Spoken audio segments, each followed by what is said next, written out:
Hi hello నమస్తే వనక్కం శశికాల్. మీరు చూస్తున్నారు Dasari study zone YouTube channel. కొత్తగా వచ్చిన వాళ్ళు సబ్స్క్రైబ్ చేసుకోండి, పక్కనున్న బెల్ ఐకాన్ ప్రెస్ చేయండి, లేటెస్ట్ అప్డేట్స్ పొందండి. మనకి ఏపీబీఎస్ నుంచి మరొక కొత్త నోటిఫికేషన్ వచ్చింది. ఆల్రెడీ మీకు జూనియర్ అసిస్టెంట్ కంప్యూటర్ అసిస్టెంట్ పోస్టుకు సంబంధించిన నోటిఫికేషన్ పెట్టడం జరిగింది. ఇది కూడా కొత్త నోటిఫికేషన్. ఈ నోటిఫికేషన్ ఏంటంటే direct recruitment to the post of executive officer grade 3 in AP endowment sub service. Andhra Pradesh దేవాదాయ శాఖకు సంబంధించిన కార్యనిర్వహణాధికారులకు సంబంధించి గ్రేడ్ 3 పోస్టులకు సంబంధించి నోటిఫికేషన్ విడుదల చేయడం జరిగింది ఏపీపీఎస్సి. ఈ పోస్టులకి బేసిక్ పే 16,400 నుంచి అట్లాగే 49,870 వరకు ఇంక్రీజ్ అయ్యే అవకాశం ఉంది. ఈ పోస్టులకు అప్లై చేయడానికి వయసు కనీసం 18 సంవత్సరాలు ఉండాలి, గరిష్టంగా 42 సంవత్సరాల లోపు ఉండాలి. ఈ యొక్క పోస్టులకి అప్లై చేయడానికి ముందుగా ఏపీబీఎస్సి వెబ్సైట్లోకి వెళ్ళి రిజిస్ట్రేషన్ చేయించుకోవాలి. కొత్తగా ఎవరైతే అప్లై చేస్తారో అట్లాంటి వాళ్ళు మీ యొక్క బేసిక్ డీటెయిల్స్ అని ఈ యొక్క psc.ap.gov.inలో మీరు మీ యొక్క డీటెయిల్స్ అన్నీ కూడా రిజిస్టర్ అయ్యండి, లాగిన్ అయ్యి ఈ డీటెయిల్స్ అన్నీ కూడా మీరు అప్లోడ్ చేయించుకోవాలి. అట్లా కాకుండా ఎవరైతే ముందుగా రిజిస్ట్రేషన్ అయిపోతారో వాళ్ళకి ఓటీపీఆర్ రిజిస్ట్రేషన్ ఐడి అనేది వస్తుంది.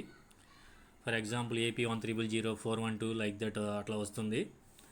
ఆ నెంబర్ ద్వారా మీరు లాగిన్ అవ్వచ్చు. అట్లా కాకుండా కొత్తగా అప్లై చేసే వాళ్ళు మాత్రం ఏపీబీఎస్సి వెబ్సైట్లోకి వెళ్ళి మీ యొక్క డీటెయిల్స్ అన్నిటినీ ఆ యొక్క లాగిన్లో అప్లోడ్ చేయాలి. మీ పాస్పోర్ట్ సైజ్ ఫోటో అన్ని డీటెయిల్స్ అన్నీ కూడా చేస్తే అండి.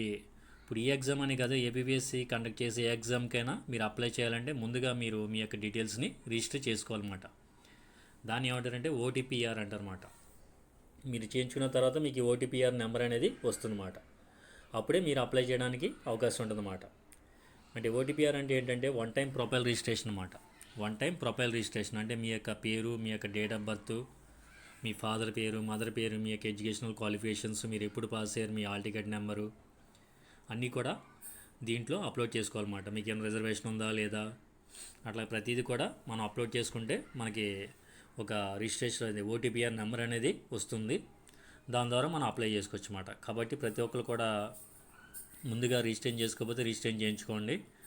వీటికి అప్లై చేయడానికి ఈ రోజు నుంచి అంటే డిసెంబర్ 30, 2021 నుంచి జనవరి 19, 2022 11:59 అంటే మిడ్ నైట్ 11:59 వరకు టైం ఉంది. కాబట్టి ఈ అవకాశాన్ని సద్వినియోగం చేసుకోండి. రాష్ట్ర వ్యాప్తంగా ఈ మొత్తం పోస్టులు 62 పోస్టులకి ఈ యొక్క నోటిఫికేషన్ ఇవ్వడం జరిగింది. ఆంధ్రప్రదేశ్ దేవాదాయ శాఖలో ఎండోమెంట్ ఆఫీసర్స్ అంటే ఎగ్జిక్యూటివ్ ఆఫీసర్స్, ఆంధ్రప్రదేశ్ దేవాదాయ శాఖలో ఎగ్జిక్యూటివ్ ఆఫీసర్స్. ఇవి గ్రేడ్ 3 పోస్టులు అండి. అంటే ఇవి గ్రూప్ 4 క్యాడర్కి వస్తాయి. ఇవి చిన్న పోస్టులు అని మీరు అనుకోమాకండి. ముందుగా ఈ పోస్టును సక్సెస్ అవుతే మీరు ప్రమోషన్లో మంచి ఉన్నత స్థాయికి వెళ్ళే అవకాశం ఉంది. ఈ పోస్టులని 13 జిల్లాల వారీగా భర్తీ చేయడం జరుగుతుంది. ఫర్ ఎగ్జాంపుల్ మనకి శ్రీకాకుళంలో 4 పోస్టులు, విజయనగరంలో 4 పోస్టులు, విశాఖపట్నంలో 4 పోస్టులు, ఈస్ట్ గోదావరి 8 పోస్టులు, వెస్ట్ గోదావరి 7 పోస్టులు, కృష్ణాలో 6 పోస్టులు, గుంటూరులో 7 పోస్టులు ఉన్నాయండి. అట్లాగే ప్రకాశం జిల్లాలో 6 పోస్టులు, నెల్లూరు జిల్లాలో పొట్టి శ్రీరాములు నెల్లూరు జిల్లాలో 4 పోస్టులు, చిత్తూరులో 1 పోస్టు, అనంతపురంలో 2 పోస్టులు, కర్నూలులో 6 పోస్టులు, వైఎస్ఆర్ కడపలో 1 పోస్టు ఉంది. వీటికి అప్లై చేయడానికి 18 సంవత్సరాలు నిండి ఉండాలి, 42 సంవత్సరాలు నిండకూడదు. అట్లాగే కొంతమందికి వయసులో సడలింపు కూడా ఇవ్వడం జరిగింది. బీసీ, ఎస్సీ, ఎస్టీ అట్లాగే ఎకనామికల్లీ వీకర్ సెక్షన్స్ వాళ్ళకి 5 సంవత్సరాల వయసులో సడలింపు ఇవ్వడం జరిగింది. అట్లాగే గవర్నమెంట్ సర్వీస్ కంప్లీట్ చేస్తున్న వాళ్ళకి మినిమం 5 సంవత్సరాలు సడలింపు ఇవ్వడం జరిగింది. వాళ్ళ యొక్క లెంత్ ఆఫ్ సర్వీస్ బట్టి 5 సంవత్సరాల సడలింపు ఉంటుంది. అట్లాగే ఫిజికల్లీ హ్యాండిక్యాప్డ్కి 10 సంవత్సరాల వయసులో సడలింపు ఉంటుంది. ఎకనామికల్లీ వీకర్ సెక్షన్స్ అనేది కొత్తగా పెట్టడం జరిగింది. ఎకనామికల్లీ వీకర్ సెక్షన్స్ అంటే ఏంటంటే అగ్రవర్ణాలలో అంటే ఓసీ లేదా అదర్ కమ్యూనిటీ లేదా జనరల్ కమ్యూనిటీలో కాపు, కమ్మ, రెడ్డి, వైశ్యాస్, బ్రాహ్మిన్స్, రాజులు లేదా క్షత్రియులు ఈ వర్ణాల వాళ్ళ యొక్క వార్షిక ఆదాయం అంటే సంవత్సర ఆదాయం 8 లక్షల లోపు ఉంటే వాళ్ళు ఈడబ్ల్యూఎస్కి కిందకు వస్తారు. వాళ్ళకి వయసులో 5 సంవత్సరాలు సడలింపు ఉంటుందండి. ఫర్ ఎగ్జాంపుల్ 42 సంవత్సరాలు ప్లస్ 5 47 అంటే 47 లోపు ఉండాలన్నమాట. ఈ యొక్క ఈడబ్ల్యూఎస్ సర్టిఫికేట్ యొక్క కాల పరిమితి అనేది 1 ఇయర్ పాటు ఉంటుందండి, 1 సంవత్సరం. జనరల్గా ఈ యొక్క ఈడబ్ల్యూఎస్ యొక్క సర్వీస్ సర్టిఫికేట్ యొక్క కాలపరిమితి ఏప్రిల్ 1 నుంచి మార్చి 31 వరకు ఉంటుంది. కాబట్టి ఈ యొక్క ఈడబ్ల్యూఎస్ వాళ్ళు ఈ యొక్క అవకాశాన్ని ఉపయోగించుకోండి. మీకు వయసు పరంగా మీకు గరిష్టంగా ఉంటే, వయసు పరంగా మీకు ఏమైనా ఇబ్బంది ఉంటే ఈ యొక్క ఈడబ్ల్యూఎస్ ద్వారా మీరు వయసులో సడలింపు పొందొచ్చు. అట్లాగే ఈ యొక్క పోస్టులకి అప్లై చేయడానికి కనీసం డిగ్రీ పూర్తి చేసి ఉండాలి. ఈ పోస్టుకి కనీస విద్యార్హత డిగ్రీ పూర్తి చేసిన వాళ్ళు అప్లై చేసుకోవచ్చు. ఈ పోస్టులో మనకి రిజర్వేషన్ కూడా ఉంటుంది. ఈ పోస్టులో మనకి 2 కేటగిరీస్లో ఎగ్జామ్ కూడా ఉంటుంది. ఈ పోస్టులో local candidates, non local candidates అనే లోకల్ క్యాండిడేట్స్ వాళ్ళకి, అట్లాగే నాన్ లోకల్ క్యాండిడేట్స్ వాళ్ళు కూడా అవకాశం ఉంటుంది. లోకల్ క్యాండిడేట్ అంటే ఏంటంటే ఏ విద్యార్థి అయితే 7 సంవత్సరాల పాటు కంటిన్యూస్గా ఒక జిల్లాలో చదువుతారో ఆ జిల్లాకి అతను లోకల్ క్యాండిడేట్ కింద అవుతారు అన్నమాట. అట్లాగే మనకి ఏజ్ పరంగా మీకు చెప్పాను కదండి, ఎస్సీ, ఎస్టీ, బీసీ, ఈడబ్ల్యూఎస్కి ఏమో 5 సంవత్సరాలు, అట్లాగే ఫిజికల్లీ హ్యాండిక్యాప్డ్కి ఏమో 10 సంవత్సరాలు, ఎక్స్ సర్వీస్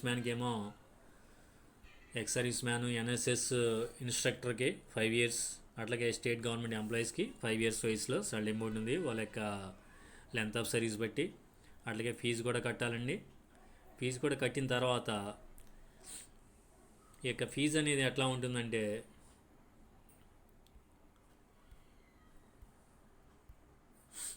కొంతమందికి ఫీజులో సడలింపు ఉందండి. ఎవరంటే SC, ST, BC, physically handicapped, ex service మ్యాన్కి ఫీజు అక్కర్లేదండి.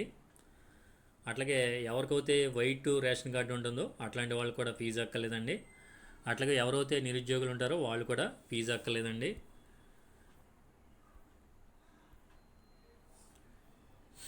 ఓకే, నెక్స్ట్ మనకి ఫీజు కట్టిన తర్వాత ఈ స్కీమ్ ఆఫ్ ఎగ్జామినేషన్ అనేది ఎట్లా ఉంటుందంటే 2 విధాలుగా ఉంటుంది. ఈ ఎగ్జామ్ అనేది 2 స్థాయిల్లో లేదా 2 దశల్లో జరుగుతుందండి. అదేంటంటే స్క్రీనింగ్ ఎగ్జామినేషన్, అట్లాగే మెయిన్స్ ఎగ్జామినేషన్.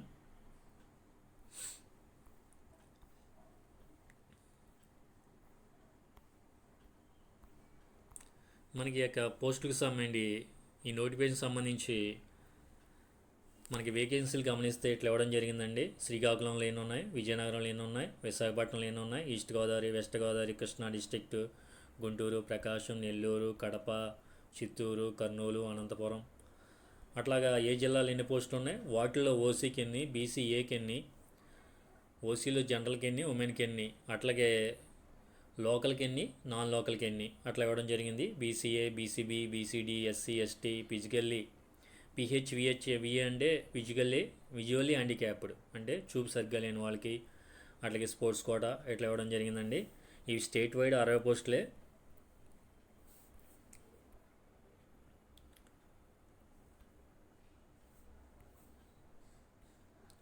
అంటే ఏమో బ్రేక్ ఆఫ్ వేకెన్సీస్ అండి, అంటే పాత పోస్టులు ఇవి.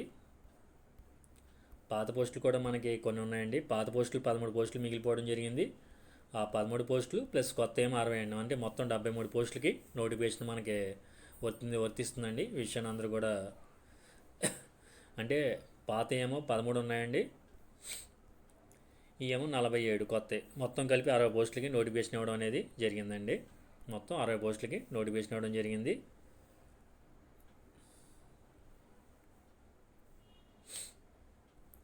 ఓకే, ఏ జిల్లాకి ఎన్ని పోస్టులు ఉన్నాయనేది మనం ఈ యొక్క దీంట్లో చూస్తే మనకు క్లియర్గా తెలుస్తుందండి.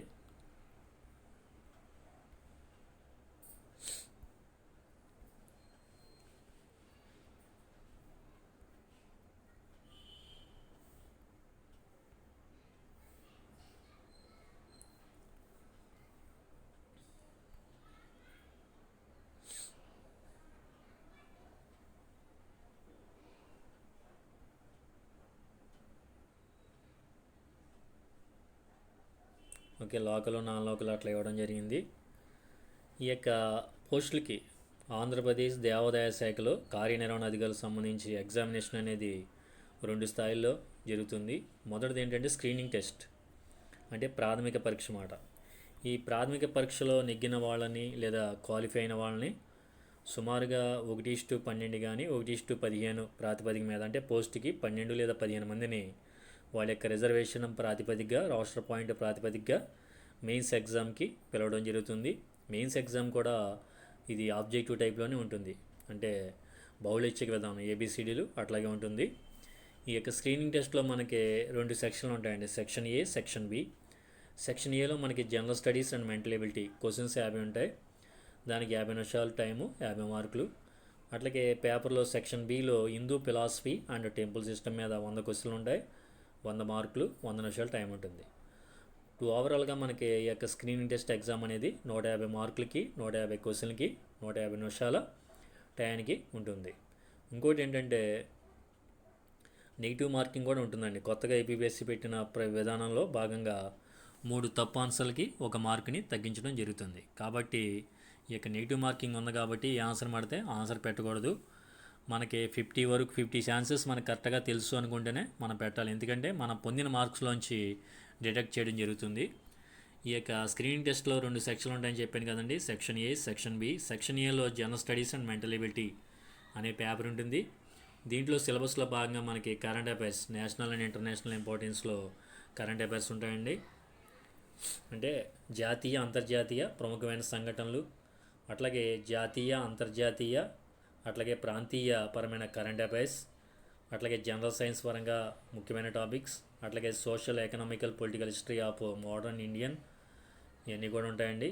అట్లాగే ఈ గవర్నెన్స్, అట్లాగే economic development in India since independence, అట్లాగే జియోగ్రఫీ మీద, అట్లాగే డిజాస్టర్ మేనేజ్మెంట్, విపత్తు నిర్వహణ మీద, అట్లాగే సస్టైనబుల్ డెవలప్మెంట్ సుస్థిర అభివృద్ధి మీద, అట్లాగే రీజనింగ్ సంబంధించి బిట్లు ఉంటాయండి.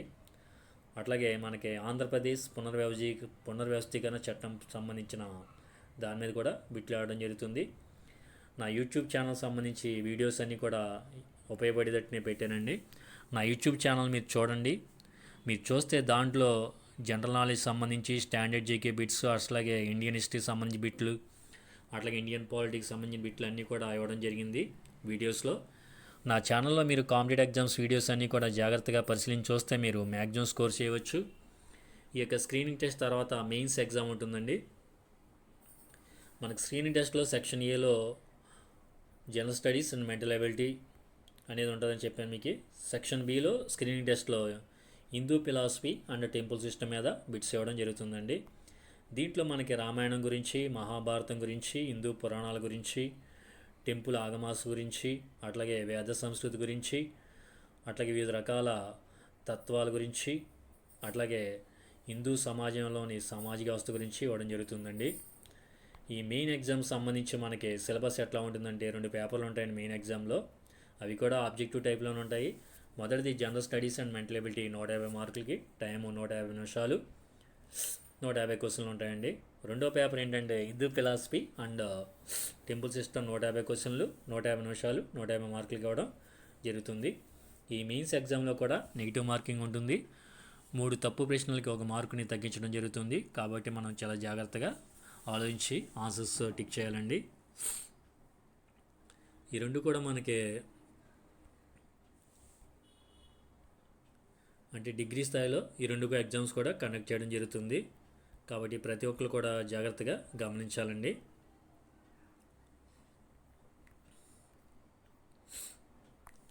ఈ యొక్క మెయిన్స్ ఎగ్జామ్ సంబంధించి పేపర్ 1లో general studies and mental ability అండి. అంటే సేమ్ స్క్రీనింగ్ టెస్ట్లో general studies mental ability syllabus ఏముందో అదే ఉంటుంది, కాకపోతే మార్కులు ఎక్కువ అండి. అట్లాగే స్క్రీనింగ్ టెస్ట్లో సెక్షన్ బి సిలబస్ ఏముందో పేపర్ 2 సిలబస్ సేమ్ అండి, కాకపోతే మార్కులు ఎక్కువ అండి. కాబట్టి ఏంటంటే ఇవన్నీ కూడా మీరు చాలా జాగ్రత్తగా చూసుకోండి, జాగ్రత్తగా ప్రిపేర్ అవ్వండి. మీకు నెక్స్ట్ వీడియోలో ఏ బుక్స్ చదవాలి, ఎలా చదవాలి అనేది కూడా నేను క్లియర్గా ఇవ్వడం జరుగుతుంది. మీరు నా ఛానల్ సబ్స్క్రైబ్ చేసుకుంటే మీకు లేటెస్ట్ అప్డేట్స్ రావడం జరుగుతుంది. కాబట్టి నా ఛానల్ సబ్స్క్రైబ్ చేసుకున్న వాళ్ళు సబ్స్క్రైబ్ చేసుకోండి. మీరు సబ్స్క్రైబ్ చేసుకుంటే ఈ కాంపిటేటివ్ ఎగ్జామే కాకుండా ప్రతి కాంపిటేటివ్ ఎగ్జామ్కి మీకు నోటిఫికేషన్ డీటెయిల్స్ అట్లా ఏ విధంగా ప్రిపేర్ అవ్వాలనేది మీకు ప్రతి వీడియోలో కూడా నేను పంపిస్తూ ఉంటాను, పెడతా ఉంటాను. మీరు కాబట్టి సబ్స్క్రైబ్ చేసుకోండి, బెల్ ఐకాన్ ప్రెస్ చేయండి, మీకు లేటెస్ట్ అప్డేట్స్ వస్తాయి. మీకు ఇంతకుముందు junior assistant cum revenue, junior assistant cum computer assistant ఈ యొక్క ఏపీ రెవెన్యూ సర్వీస్ సంబంధించి ఆ ఎగ్జామ్కి ఎలా ప్రిపేర్ అవ్వాలి, అట్లాగే ఈ యొక్క ఎగ్జిక్యూటివ్ ఆఫీసర్ ఎండోమెంట్ ఈ యొక్క దేవాదాయ సహాయకు సంబంధించి కార్యనిర్వహణ అధికారి పోస్టులు ఏ విధంగా ప్రిపేర్ అవ్వాలనేది నేను నెక్స్ట్ వీడియోస్ పెడతానండి. సబ్స్క్రైబ్ చేసుకోండి, మీరు బెల్ ఐకాన్ నొక్కితే మీకు లేటెస్ట్ అప్డేట్స్ వస్తాయండి. ఒక ముఖ్య గమనిక ఏంటంటే ఈ పోస్టులకు అప్లై చేయడానికి హిందూ మతాన్ని ఆచరించేవాళ్ళు, పాటించేవాళ్ళు మాత్రమే అప్లై చేయమని ఉందండి. మరి అది మీరు నిర్ణయించుకోవాలి. ఎందుకంటే ఇది హిందూ మతానికి సంబంధించిన దేవాలయాలు కాబట్టి హిందూ మతం ఆచరించే వాళ్ళు పాటించే వాళ్ళనే అప్లై చేసుకోమని ఒక కండిషన్ ఉంది. కాబట్టి ఆ కండిషన్ మీరు అందరూ కూడా జాగ్రత్తగా అర్థం చేసుకుని ఫాలో అవ్వండి. ఎగ్జామ్ బాగా ప్రిపేర్ అవ్వండి. మీకు ఏమైనా డౌట్స్ ఉంటే కామెంట్ రూపంలో కింద కామెంట్ పెట్టిన కింద వెంటనే రెస్పాండ్ అవ్వడం జరుగుతుంది. మీరు బాగా ప్రిపేర్ అవ్వండి. నెక్స్ట్ ఎలాగా ప్రిపేర్ అవ్వాలి, ఏం పుస్తకాలు చదవాలి, ఏ విధంగా మీ యొక్క ప్రిపరేషన్ అప్రోచ్ ఉండాలనేది నెక్స్ట్ వీడియోస్లో చాలా క్లియర్గా మెన్షన్ చేయడం జరుగుతుంది. కాబట్టి ఈ వీడియోని మీ ఫ్రెండ్స్, మీ యొక్క రిలేటివ్స్, మీకు కావాల్సిన వాళ్ళు ఎవరైనా ఉంటే వాళ్ళకి షేర్ చేయండి, వాళ్ళకి యూజ్ అవుద్ది. ఈ యొక్క ఎగ్జామ్ మీరు బాగా చదివి ప్రిపేర్ అయ్యి సక్సెస్ అవుతే మీరు జీవితంలో మంచి ఉన్నత స్థాయికి వెళ్ళే అవకాశం ఉంటుంది. అంతేగాని చిన్న ఉద్యోగం అనుకోమాకండి, తక్కువ శాలరీ అనుకోమాకండి. ప్రమోషన్స్ అనేవి చాలా ఫాస్ట్గా ఉంటాయి ఈ జాబ్లో. ఎగ్జామ్ కూడా ఈజీగా ఉంటుంది కాబట్టి మనం బాగా ప్రిపేర్ అవ్వచ్చు, ఈజీగా సక్సెస్ అవ్వచ్చు. So all of you wish you all the best and good luck. Okay, thank you for watching.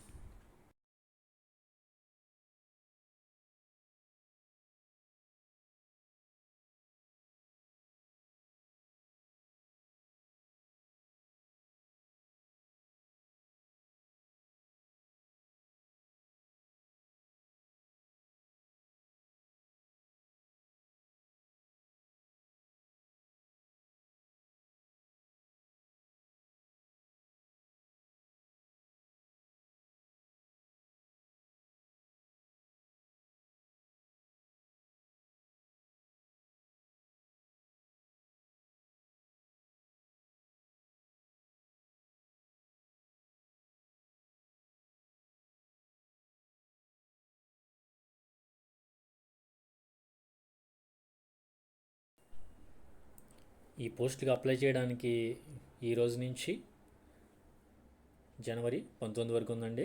Degree కనీస అర్హత, ఈ విషయాన్ని గమనించిన అందరూ కూడా